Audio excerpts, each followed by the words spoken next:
कि भाइयों बहनों, one rank one pension, one rank one pension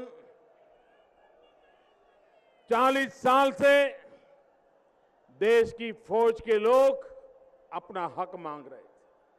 सरकारें आती थी, जाती थी, वादे करती थी, कमेटियां बिठाती थी, रिपोर्ट आते थे, रिपोर्ट डिब्बे में बंद हो जाते थे।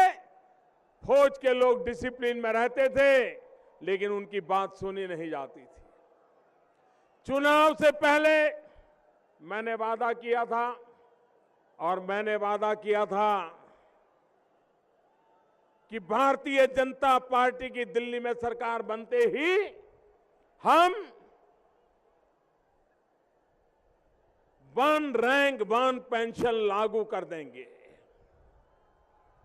भाइयों बहनों, ये पुरानी सरकार ने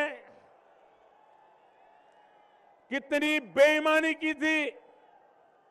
वन रैंक वन पेंशन के लिए चुनाव में लाभ लेने के लिए चुनाव के 2 महीने पहले 500 रुपया घोषित कर दिया था और पूरे चुनाव में फौजियों की मीटिंग ले लेकर के कह रहे थे कि आपके लिए हमने वन रैंक वन पेंशन लागू कर दिया है।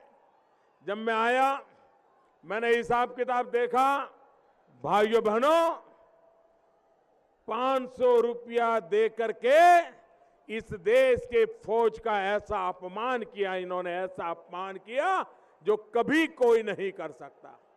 जब मैंने हिसाब लगाया तो फौज को वन रैंक वन पेंशन का पैसा अगर देना है तो 12,000 करोड़ रुपया चाहिए। 12,000 करोड़, कहां 12,000 करोड़ और कहां 500 करोड़।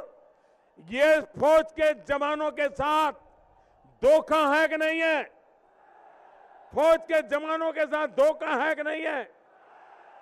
अगर उनको देना था तो 12,000 करोड़ रुपए का प्रबंध करना चाहिए था कि नहीं करना चाहिए था? हमने किया और भाइयों बहनों, हमने वन रैंक वन पेंशन लागू कर दिया। 4 किस्त में पैसा देना तय कर लिया। अब तक 6,500 करोड़ रुपए हम दे चुके हैं। भाइयों बहनों, आगे वाली किस्त भी इस बजट में देने का फैसला कर लिया। भाइयों